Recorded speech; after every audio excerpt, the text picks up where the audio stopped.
Welcome to Newt's World Podcast on the iHeart Podcast Network. I'm really pleased to welcome my guest, Bing West. Bing is a Marine combat veteran, historian, and former Assistant Secretary of Defense. He fought with infantry units in Vietnam and later served as an advisor to American forces in Iraq and Afghanistan.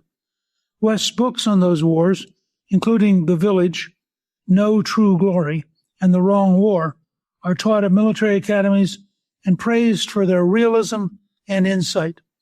A graduate of Georgetown and Princeton, he has served in both the Pentagon and the White House.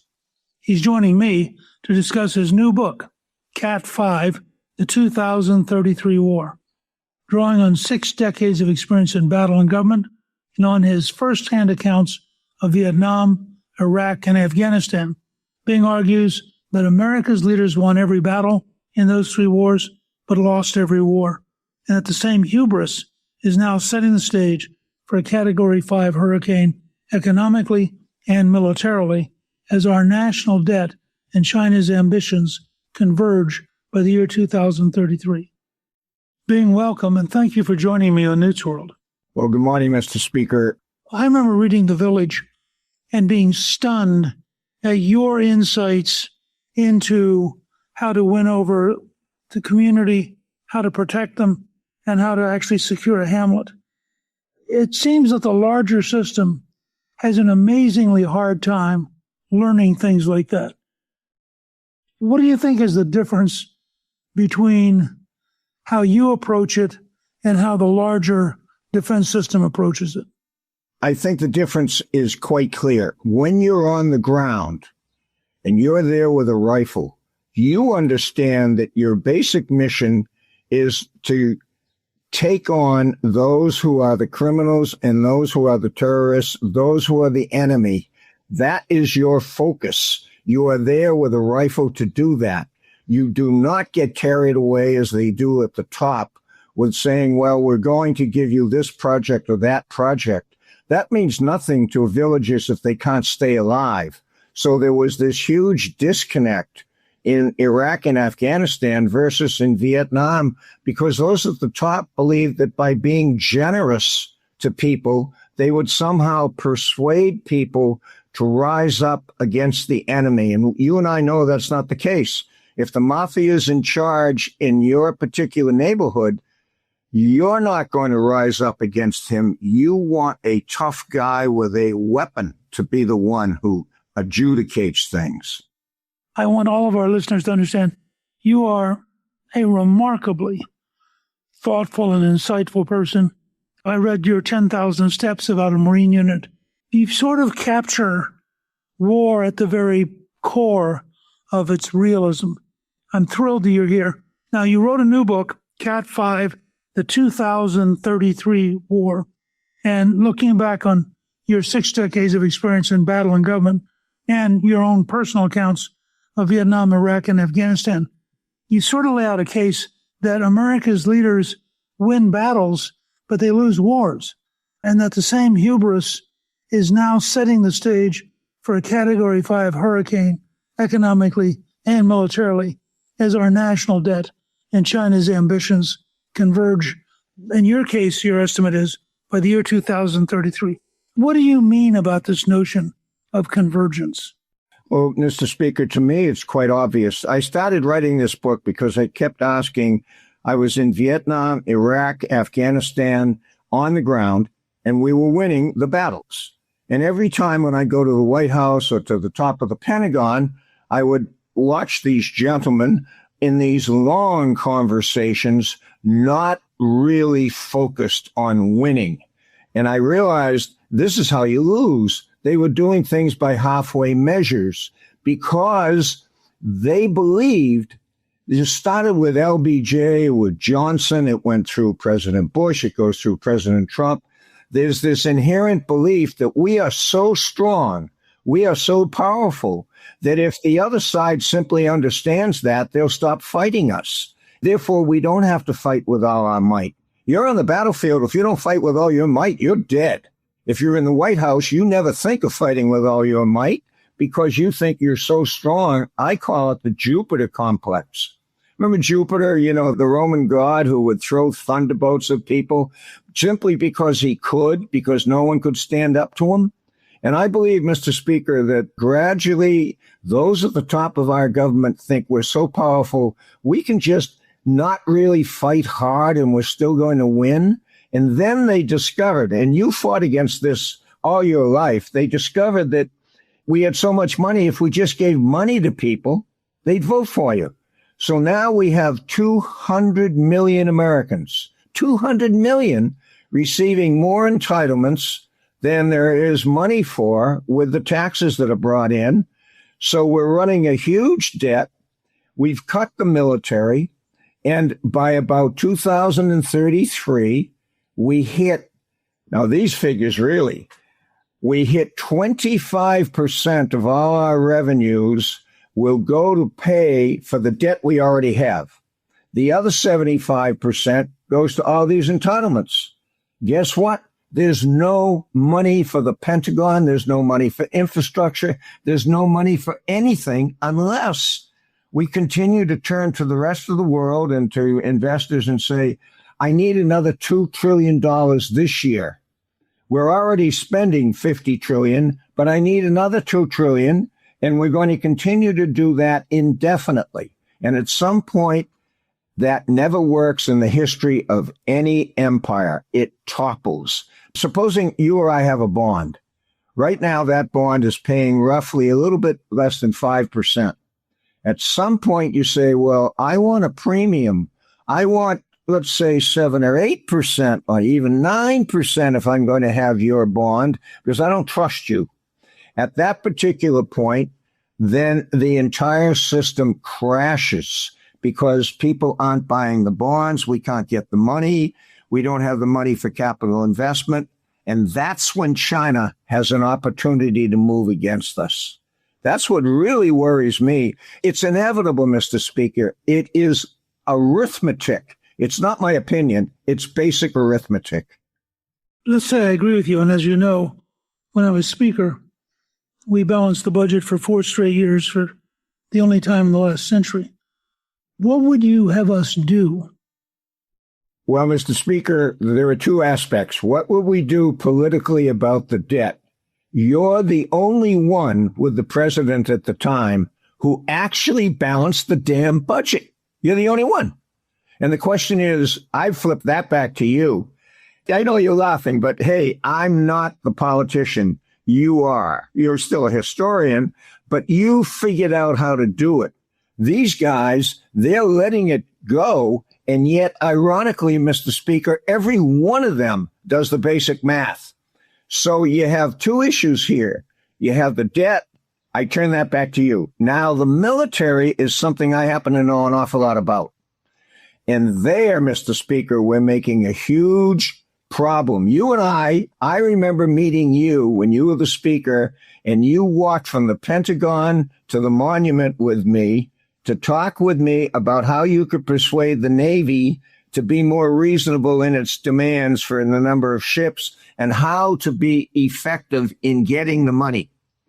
Now we have a problem where the services want to continue with the horse cavalry. They want battleships. They want aircraft carriers that they'll build now to be with us for the rest of this century. Those, sir, are huge targets. It is crazy what they're doing. And the autonomous warfare is much cheaper. The drones now, as Ukraine has shown us, can go 5,000 miles. They can hit anything. Our services must radically change because the money isn't going to be there in 5 years. The big problem is they're starting down a procurement path of legacy systems like the horse cavalry in 1938. They know it. They won't change. And yet at the end of that road, within 5 years, the money won't be there and they'll be caught way out of position. So could we change that? The answer is yes, we could change that. I've been trying to change that since 1981, when I helped found the Military Reform Caucus. And as you know, we did pass Goldwater-Nichols against, by the way, the active opposition of every current on-duty four-star general. It was unbelievable. I have enormous respect for Marines, and I'm currently reading a series on Guadalcanal. I noticed you had uncles who were both in Guadalcanal and Okinawa. What is it, do you think, makes the Corps so unique?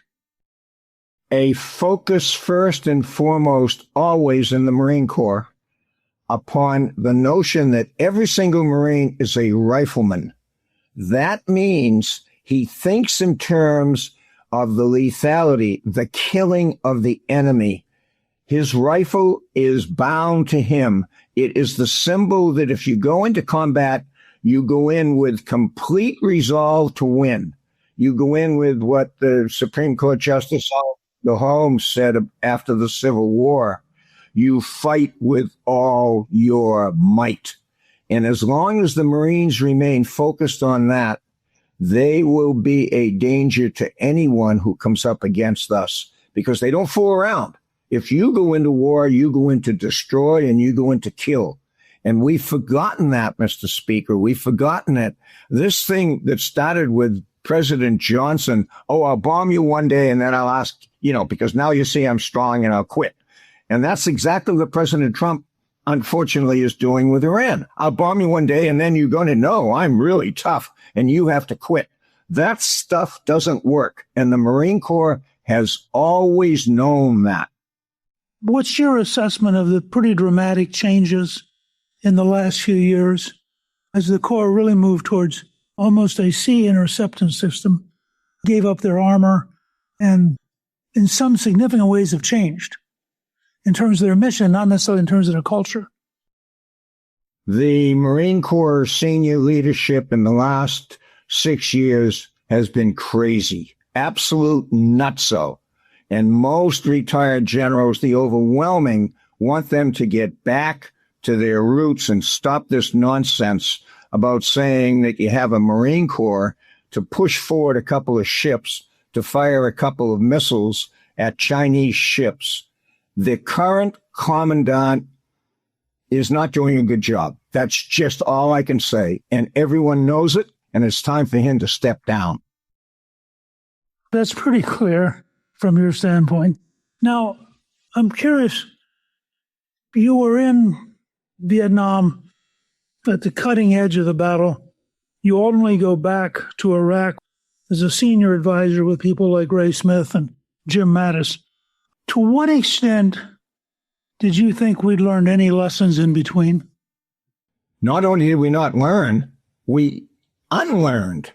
I mean, I thought General Petraeus, whom everyone says is wonderful, he's a nice guy in a lot of ways. He was nuts, and so was the Commandant of the Marine Corps, in saying that in Afghanistan and Iraq, our soldiers and Marines would be nation builders as well as warriors. No, a corporal doesn't know how to build a nation. We distracted ourselves. It was crazy, and we never sent the resources. It used to drive me crazy with the top men. And when I was out in the battlefield and I would speak to a platoon commander in Iraq and Afghanistan, and I would say, what's your sphere of influence? They'd say, well, sir, I have about 10 villages. I'd say, you're one platoon. Yes. 10 villages. Yes. How often do you visit a village? About once every week to 2 weeks for 4 hours. I lived in a village for over a year with one squad. It was crazy. We had what's called troop to task ratio that made no arithmetic sense. Arithmetic was against us. And yet the generals persisted and persisted and persisted. And everyone praises the generals. I don't understand. You lose a war and you as a general go on to advise corporations. We got way, Mr. Speaker, out in front of our skis, fell, lost the wars, and seemed to have learned not a damn thing. You have dedicated your book to 33 people you actually served with who didn't come home. Do you want to comment for a minute about, I think that's very powerful, and I commend you for that approach, but what does it feel like to know that we lost good people while losing?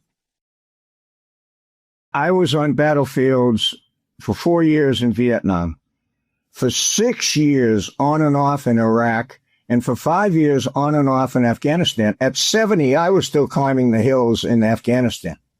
And the troops always liked having their grandfather there because they knew I was a grunt and knew what was going on.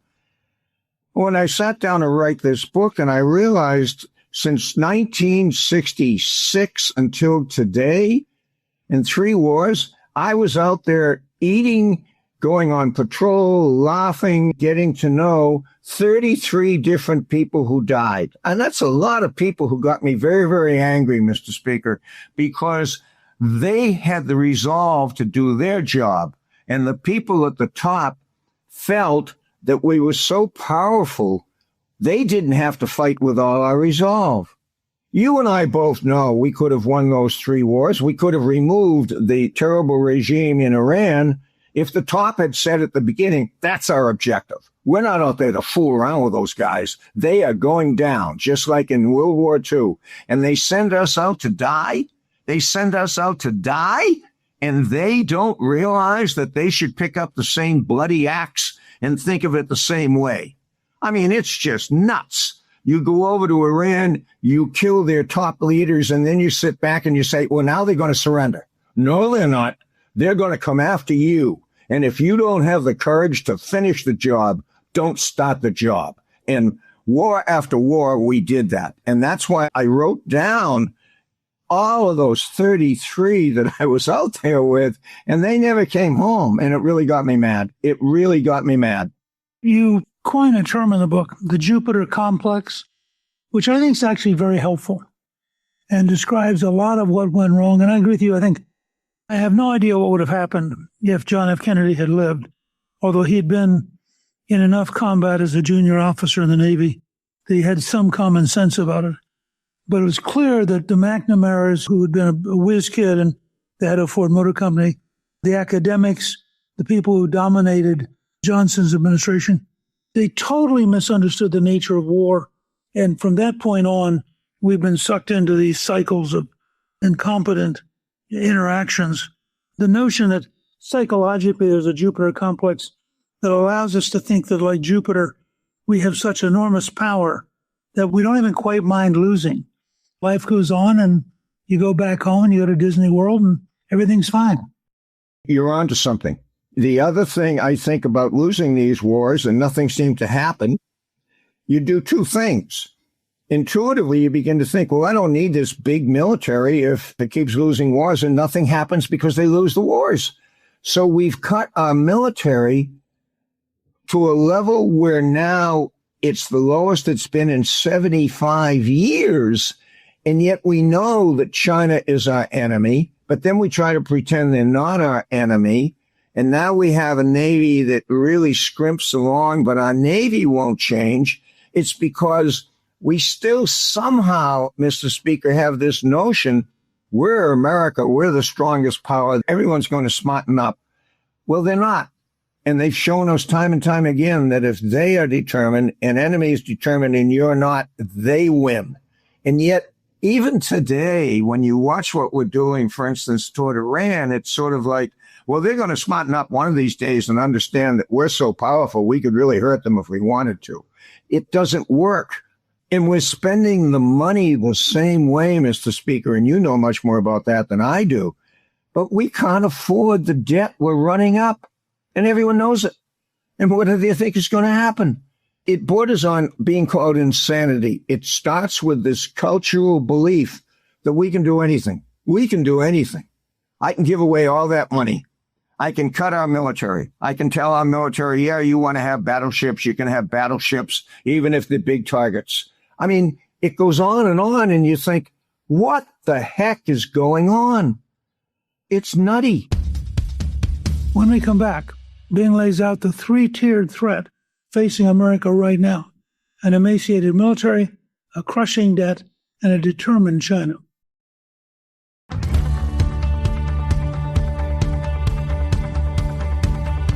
I think in this book, you create an understandable intersection of a 3-tiered threat between the military, the debt, and China.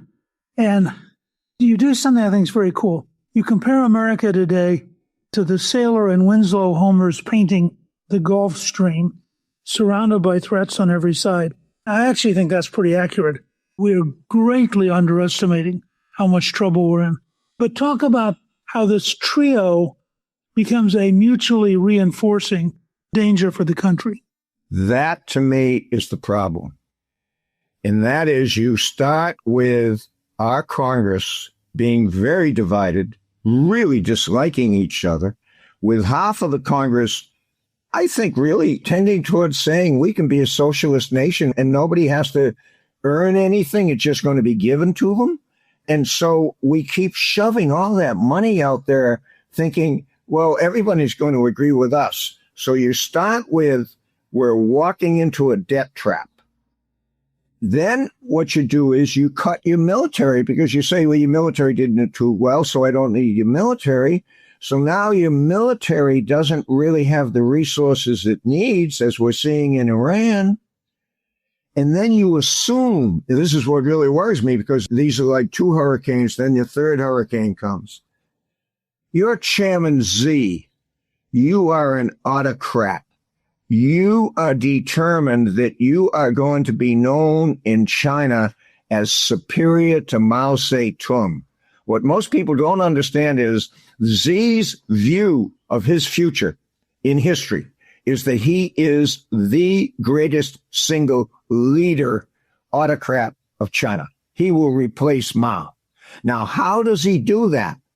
He must, and he has promised and promised and promised that he is going to bring Taiwan back into China and be part of China like Hong Kong is. Taiwan is the engine of the semiconductors. He flips the switch dramatically in terms of economics, in terms of trade, in terms of everything, if he grabs Taiwan intact. And how does he do that?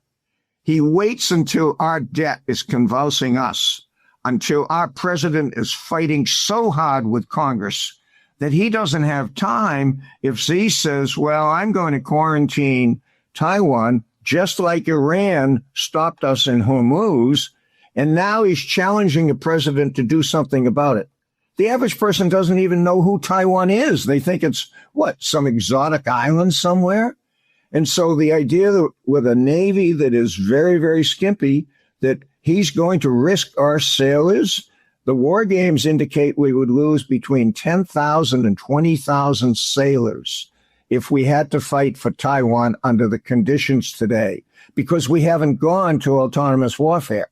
So you get these things, Mr. Speaker, coming together, as I say, one big hurricane by about 2033. I mean, no one should underestimate Xi. Xi wants to go down in history as having brought Taiwan with all its riches back into China. I think people need to realize that we're really talking, I think, about at least 70% of the computer chip production in the world is in that one island. The transfer of that kind of asset to communist China would be an astonishing shift in the balance of world power.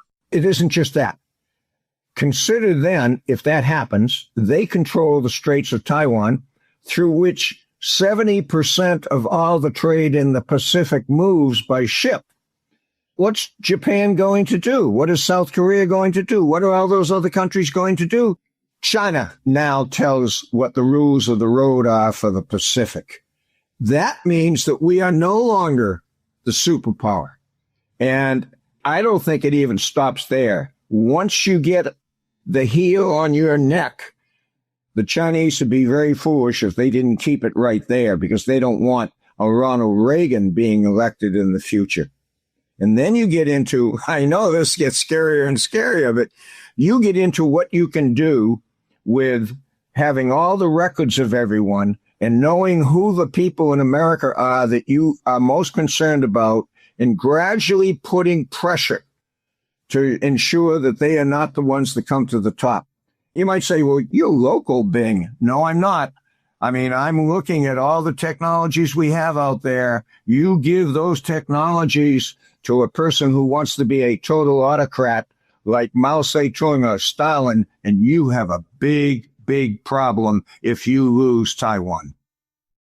I've been trying to say to people that to understand the dangers we're in and to understand how to think about strategies that might work, that Sun Tzu is actually more useful than Clausewitz, because Sun Tzu emphasizes things like espionage, corruption, psychological warfare. He talks about shaping the war much more than the details of fighting the war.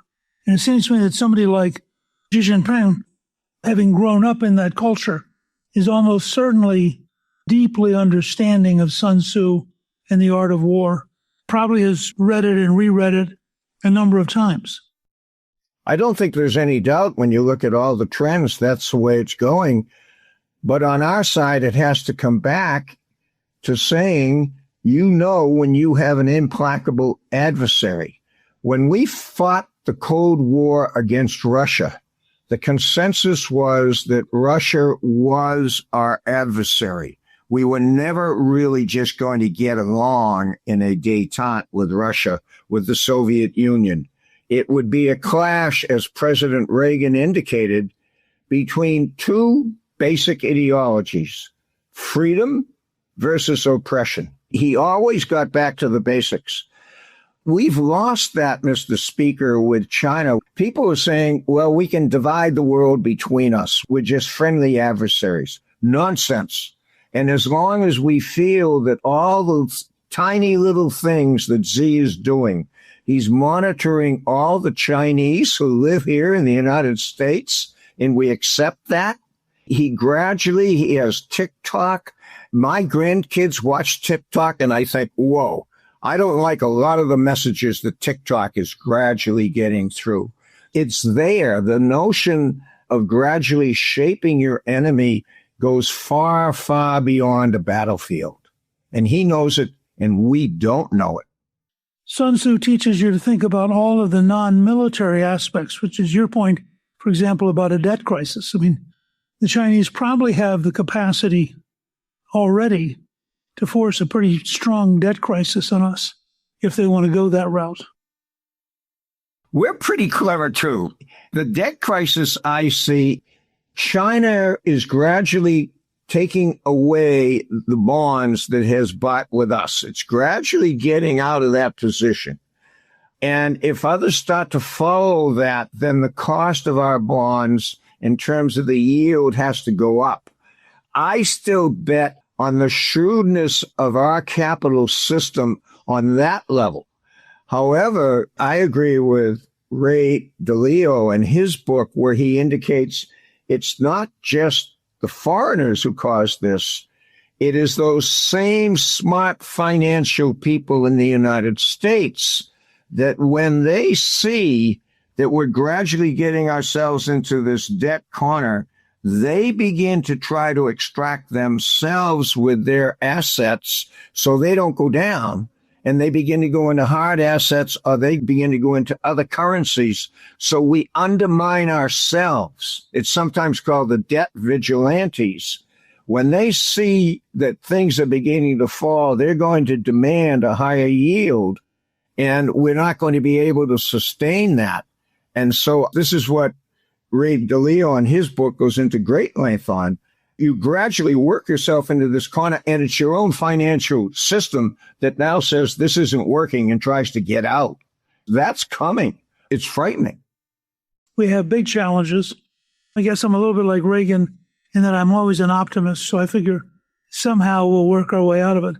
But you did something at the very end of the book that I think is very telling and is part of why I admire you so much. You end the book with your Uncle Wally's story from Guadalcanal of his squad holding the line against a Banzai charge, which for our listeners is the Japanese had this tendency to basically line up, yell Banzai, and charge right into machine guns, which was extraordinarily expensive to them. They had enormous courage, not very good battlefield sense in this particular sense. What was there about that story and about listening to your Uncle Wally that sort of captured for you something you think every American should be aware of? when Uncle Wally and Uncle Tommy used to come back home from the battlefields and I was 4 and 5 and they'd be talking with me, they had a sense of humor. All of them were coming and all we could do is look at each other and say, we got to hold the line. We got to hold the line. And it was as elementary, Mr. Speaker, as that. I mean, it was cultural. It was, we have each other. We're going to hold right here. And the reason I ended the book that way, I believe, sir, that the next president, he's going to come into office, he or she, probably going to come into office basically having promised he's not going to shake anything up. That's how you get elected, as you know. We had President Johnson saying, I have a war on poverty.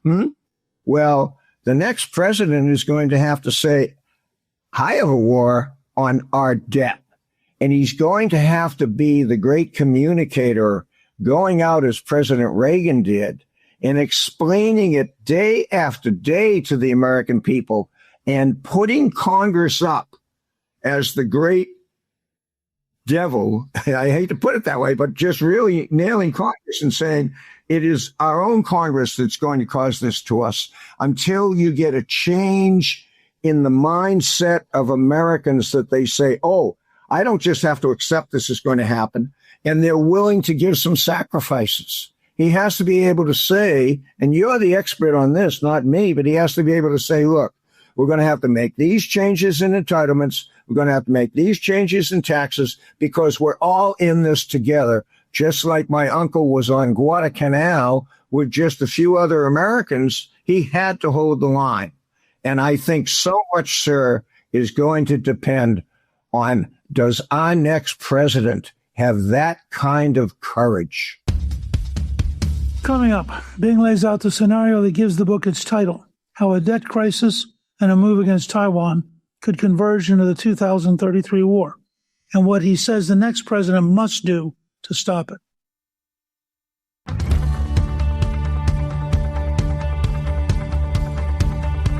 It's January 2029. The new president is about to be sworn in. You get a chance to say one thing to him or her. What would you say?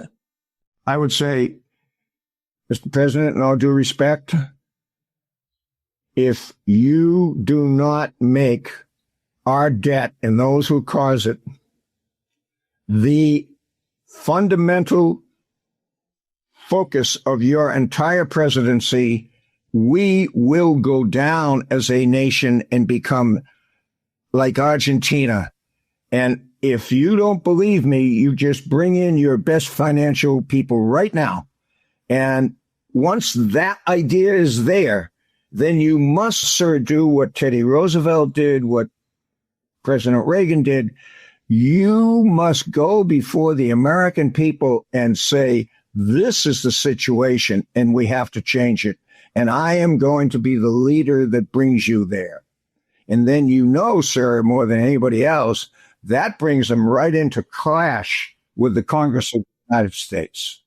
Reagan used to say that his job was to turn up the light on the American people so they would turn up the heat on Congress.